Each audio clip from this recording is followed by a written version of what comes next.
Hey everyone, how's it going? Octopus here, welcome back to Union Cross. So we're doing the weekly gem quest, and guys, they actually bumped up the difficulty. Not crazy where you can't do it without Kairi X. It's more as you need to use a certain strategy in order to do this. Obviously, everyone with Kairi X or the Foretellers are pretty much smashing this weekly gem quest. And again, don't feel too bad if you're not passing this, especially if you're new, because it's just a gem. Eventually, you guys will get a little bit stronger, especially with the medals are going to be coming out, and you will be able to pass these quests like no tomorrow. So, we're going to jump into this. I'm going to do this fully without Kairi X. I'm going to do it with no Foretellers, but I am going to give the advice of everything you guys can do, or at least as much as I have processed through this time of doing this. I don't have much time. I spend most of my time with my baby girl, Penelope. She's over 3 months now, by the way, guys. She's getting huge. And I'm pretty sure she's pretty close to saying her first word. She talks a lot, but it's all la la la. But anyways, with what little time I had, I completed the quest with this setup right here.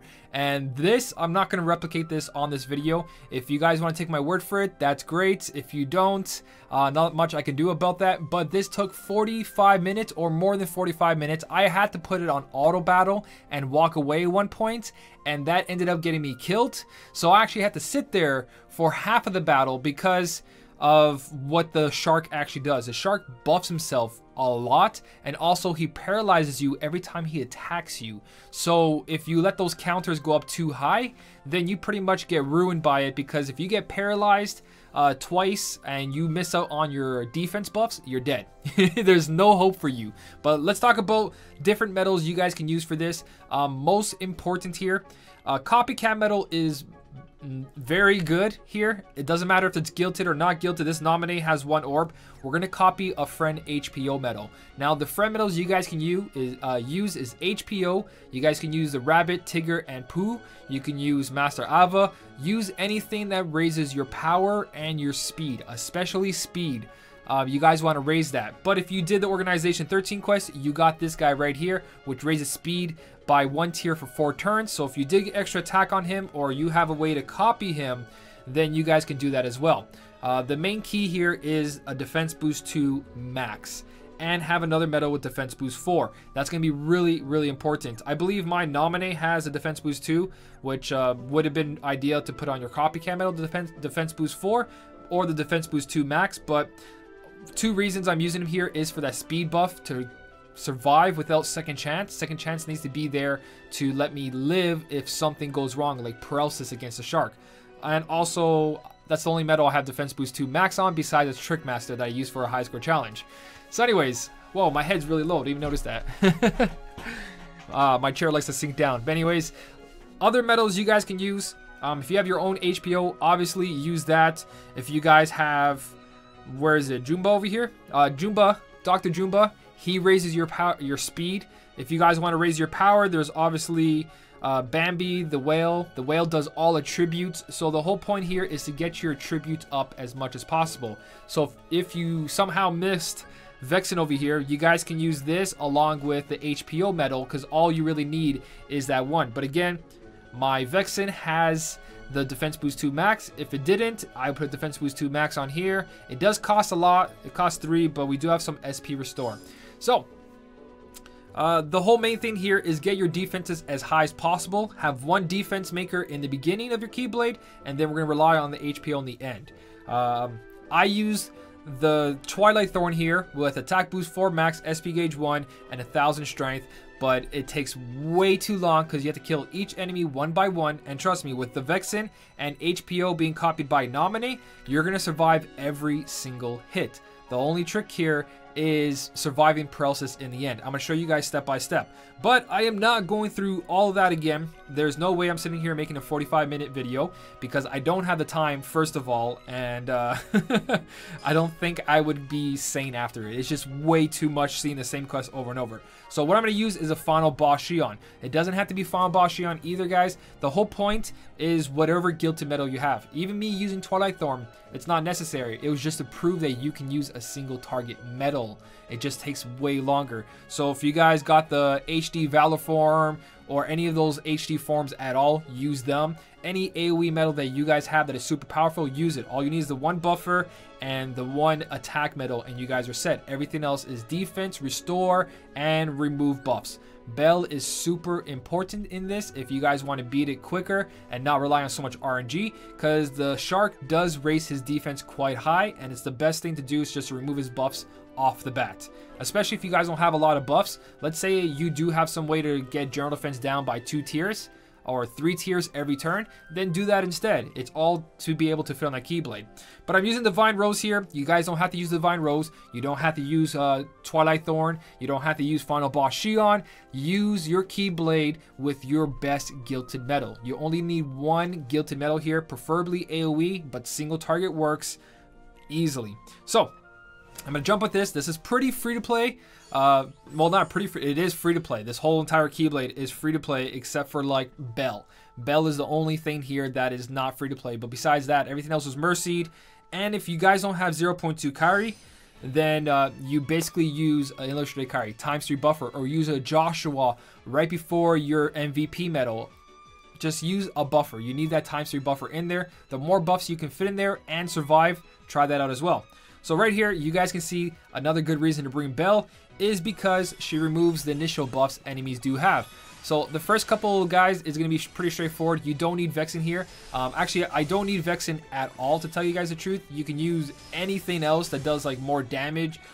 It's just that he has my defense boost to max, and I got no choice at the moment but to use them until I find another one. And again, my other medal that has it is Trickmaster. I could use it, but at the same time, I just want to stick with this.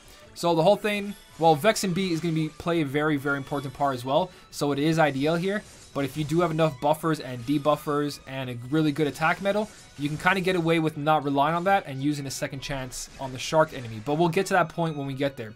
Right now, we're just buffing as much as we can, debuffing the enemy and Final Boss Shion, taking them all out. Or the Twilight Thorn would sit there and take out the bats first. If you use it, actually, let me make that a little bit more clear here. So if you're using a single target medal and you're not using Final Boss Shion, take out the bats first, because they get really annoying, they waste time, they spin, and then they poison you. The poison's not dangerous because you have all these defense boosts, but if you're using a single target medal like Twilight Thorn, aim for the bats first and then take out the big enemies. Even the next one, we're going to talk about that as well. So like I said here, because if you leave these guys for last, you have to go through this animation, and this takes forever, and especially if somehow RNG screwed you over on the shark, you got to come back and do all this again. Where using an AoE medal obviously wipes everyone out if they're weak enough. If not, then you still have them there. So the whole thing here is that the less buffs you have, the longer this will take.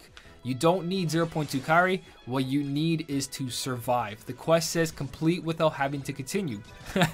My pet just took that guy out. Awesome. So this guy should be taken out on this turn, and then it's the last 2 enemies, which gets a little bit tricky, but not really, especially since I'm using Final Boss Shion at the moment. It's not that tricky, but it definitely is if you're using a single target. You got to go step by step, and the only thing is take out those gargoyles first. Important. Very, very important. It does help if your friend medal is gilted too. It does a little bit of damage to save time. It's only to save time. So right here, guys, this is another one. I've tried to skip that a couple times. If you guys know a way to jump down and skip it, that'd be awesome. But like I was saying before, if you guys want to, you can skip out. If you don't have Vex and B here, make sure to skip those counters until you get to your buffing medals that buff your defense. Because you don't want to trigger these bats or these gargoyles and get killed by them. But because Vexen actually increases my defense, it's safe to activate these, get their counters all the way down, and then we're going to get hit by all 3 of them, but it won't kill us because the defense boost 2 max is guaranteed defense. There's so much to say during this quest, and there's so much other strategies too, but I'm trying to do this without Kairi X and without Foretellers, and I did it. You guys saw the quest was fully completed, and I don't own Kairi X. So that takes out all the bats except for one. I'm going to try to hit the bat with my friend medal because it doesn't matter where it goes. Took off Idle Battle there, and there you go. Now I can put it back on. So, like I said before, make sure to aim for the bats if you're using a single target medal first. Twilight Thorn, Trickmaster, whatever you're using. Preferably Twilight Thorn because you are facing speed enemies. So speed versus speed is not that bad. But if you use Trickmaster, Trickmaster 1 doesn't have that good slot unless you have Diamond Dust. and 2, it is magic versus speed. You're gonna have a hard time definitely during the shark, because the first shark you guys want to take out is the main shark with the counters on his head. Take that guy out first immediately, just because of the counters. So this is where it gets tricky. Auto battle does have to be off for this, especially if you're using a single target medal. The whole thing here, they have buffs off the bat, so we're gonna remove their buffs. We're gonna apply our buffs. Key thing I forgot to say in the beginning, make sure your bell or whatever medal you guys are using is in the beginning of the Keyblade setup, because right now 0.2 Kairi applied debuffs, and if I use bell now, it will actually remove my debuffs, so it's a big no. Right here, Vex and B, very necessary if you don't want to use second chance off the bat. Like I said, Vex and B is not necessary throughout this whole thing. It's just that right now, if you want to use him off the bat, it's going to help you survive, so you don't need to rely on second chance. But if you just want to come here and rely on second chance and have a chance of actually losing out your whole entire turn and dying and getting a setback, use Vex and B, because he's going to allow you to survive this first hit. Now, this is why I say take off auto battle, because you want to make sure that you're not hitting that shark unless you have to. And remember, if you're using Vex and B, his buffs carry over for 4 turns. So you don't have to use them every single turn. The reason of me saying this is because if that shark's counter is reached 0, he hits us. It's not so much the damage he does, it's the paralysis, especially if we're about to use HPO. If paralysis sticks and we lose HPO buffs, we're done. So that's why it's super important to take off auto battle when you're about to buff with HPOs. Losing damage, who cares? It's this that you guys need to survive. They're not going to be able to kill us as long as we activate HPOs. But you see how we're paralyzed? We can lose out a turn here of damage, but do not lose out on a turn of HPO activations. So, as you guys see, they buff themselves. They have 2 speed defense, general defense, except for the blue shark. The blue shark doesn't buff himself, it's just the purple one. So we are going to activate Bell here to remove those buffs.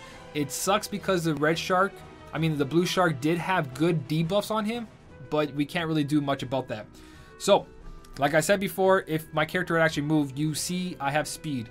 Vexen does not need to be used. You want to be careful what you're being used here. And the best thing you guys can do right now is skip out on buffs. But remember, if you're using multiple AoEs, like right now I'm going to use Illustrated Kairi and my final boss Shion.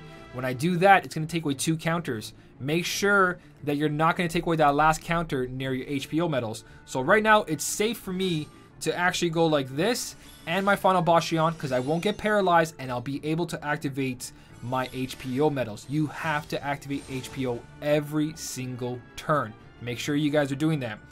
Also, HPO on your friend, if you guys swipe right now and then you click twice right here instead of once, you'll actually lose an activation of HPO and you'll hit the main shark.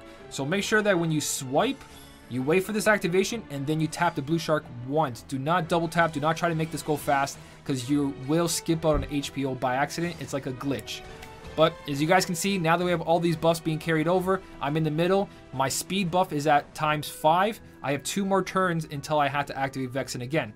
So this turn, we don't have to activate Bell. As you guys can see, my final boss Shion's debuff carried over. He did not buff himself. So what you guys want to do is not activate Bell here. Now activate your 0.2 Kairi.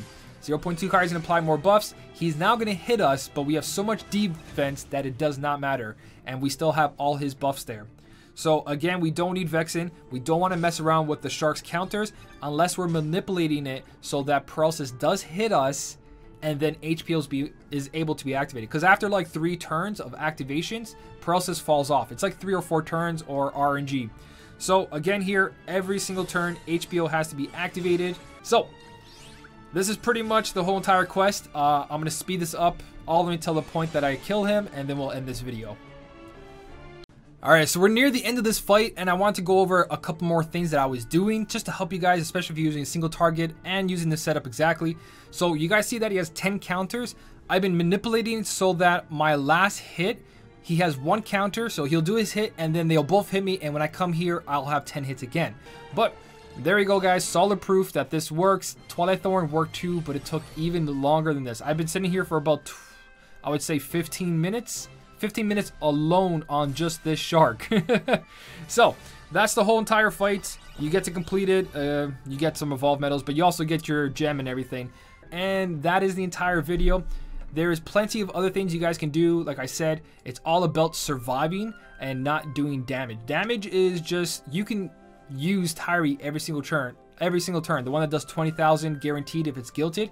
You can use that as long as all your other medals are buff medals. So realistically, if you have copycat medals, you can copy Kairi 2 to 3 times depending if you have Key Art Bond Sky or Beginnings, and you can do 60,000 damage per turn, or a little bit more than 60,000 damage, and you guys can just turtle it all the way. Make sure all your other 4 medals are defense buffs. So if you guys got more strategies, which there's plenty of other strategies out there, it all depends on what you have. I just want to show a very friendly one that's good towards new players. I know Kairi is a little bit different, but hopefully APPs can cover that up for you. If your friends don't have HPO, ask them to share the Rabbit, the Pooh, Rabbit, and Tigger medal. If they don't, that Master Ava. If they don't, share Pluto. If you have your own speed buffers, the Whale medal that I showed you that is pullable, not a good chance of getting it, but it raises all attributes. That's really good too. Anything to raise all attribute defense is really good. Put that in, especially if you're sharing an HPO. It's actually better than using Vex and B. But that's pretty much for the whole entire quest. It was very straightforward. Twilight Thorn took a long time, so I recommend that you guys use an AoE medal to speed that up. I'll never do that again. I was like, I'm gonna do this. It's gonna be totally fine, but 45 minutes is just too much time. So if you guys enjoyed this video, don't forget to hit that like button. And as always, thank you so much for watching. Keep on smiling, and I'll see you in the next one.